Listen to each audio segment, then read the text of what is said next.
먼저 저를 치유해 주시고 회복시켜 주신 주님께 감사드립니다. 저는 작년 8월 난소암 진단을 받았고 수술과 6차에 걸치는 항암 치료를 잘 끝내고 얼마 전 관해 판정을 받았습니다. 처음 암 판정을 받았을 때는 너무 무섭고 두려웠습니다. 내가 왜 암에 걸렸을까 인정하기가 힘들었고 남편과 자녀들 생각을 하면 마음이 너무도 아팠습니다. 내가 과연 이 암을 잘 이겨낼 수 있을까 막막했습니다. 하지만 하나님께서 분명 무슨 뜻이 있을 거라 생각했고 하나님께서 반드시 도와주실 거라는 확신이 들었습니다. 그때 소중한 사람들 힐링센터가 생각났습니다. 이곳은 유정욱 사모님 책을 통해 처음 알게 되었고 그 후에 같은 교회 집사님이 이곳에서 하나님의 은혜 안에서 암을 이겨내고 치유되는 과정을 보았기 때문에 망설임 없이 소사로 향하게 되었습니다. 처음 소사에 왔을 때 제 마음은 두려움과 슬픔, 막막함으로 가득 차 있었습니다. 수술이나 항암을 해야 하는 것도 두렵지만 저를 가장 힘들게 하는 것은 제 마음속에 암에 대한 두려움이었습니다. 특히 제 암의 원인은 유전적인 요인이 커서 다른 암이 걸릴 확률도 높다 하고 자녀에게도 유전될 수 있다는 것이 저를 더 두렵고 괴롭게 했습니다.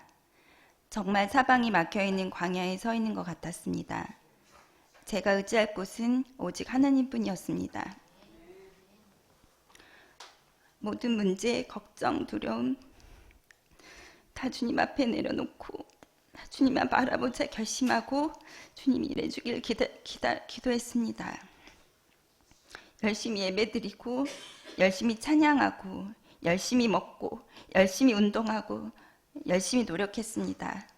힘들 때는 뒷산에 올라가 주님 앞에 울기도 하고 투정도 부렸습니다. 그럴 때마다 주님은 다정하고 따뜻하게 위로해주고 안아주시며 저를 이끌어 주셨습니다. 하루하루 제 마음은 조금씩 회복되기 시작했습니다. 이곳 소중한 사람들이 있어서 저는 정말 빨리 회복되고 일어설 수 있었습니다. 특히 유정욱 사모님의 따뜻한 말씀과 기도는 큰 힘이 되었고 이성일 목사님의 힘있는 예배 말씀은 저에게 큰 용기가 되었습니다. 같은 아픔이 있는 소사 식구들과 함께 서로 마음을 나누며 중보함은 큰 위로가 되었고 산책과 운동을 하면서 만나는 자연 속에서 하나님의 세심한 사랑의 손길을 느끼며 제 마음도 몸도 치유됨을 느꼈습니다. 두려움만 가득 차 있던 제 마음이 희망과 감사로 채워지기 시작했습니다. 지난 6개월을 되돌아보니 감사한 일들이 너무도 많습니다. 지난 6개월은 그 어느 때보다 제 옆에 함께 하시는 주님의 은혜와 사랑을 느꼈고 누리는 시간이었습니다. 그리고 유정욱 사모님, 이성일 목사님, 간사님, 간호사 선생님, 의사 선생님, 또 최고의 룸메이트 두건파 언니들, 함께 울고 웃으며 가족이 되어버린 환우들 덕분에 항암을 하는 지난 6개월이 저에게 고통의 시간이 아니라 제 인생의 긴 소풍 같은 그리고 선물 같은 시간이 되었습니다. 가장 힘들 6개월 항암의 시간을 추억이라는 아름다운 이름으로 바꿔주신 하나님께 감사합니다. 저에게 암은 여전히 두렵습니다. 그러나 사도 바울의 가시처럼 이 암은 저를 죄악된 세상에 두지 않고 주님께 딱 붙어있게 하시려는 사랑의 장치라고 생각합니다. 이 세상 모든 것을 가졌어도 하나님을 모르면 아무것도 가지고 있지 않은 것이고 이 세상 가진 것 하나 없어도 하나님을 아는 자는 모든 것을 가진 것이다 는 유정욱 사모님 말씀이 생각납니다. 비록 암에 걸렸지만 그것을 통해 주님을 더욱 믿고 의지하게 되었으며 그동안 보지 못했던 많은 것을 보게 되었으니 이 암은 고난이라는 이름보다는 선물이라는 이름이 더 맞는 것 같습니다.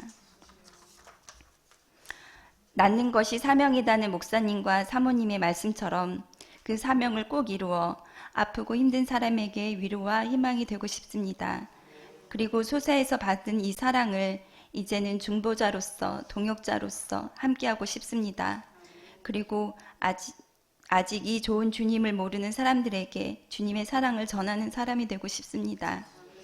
30년 전부터 예배해 놓으신 이 귀하고 소중한 구원의 방주, 소중한 사람들을 이곳에 불러서 좋은 환경에서 예배와 찬양으로 치유하고 회복되게 도와주신 주님께 감사드립니다. 앞으로 더 건강한 모습으로 주님의 일꾼으로서 일을 하며 예쁘게 살겠습니다. 주님 감사합니다. 사랑합니다.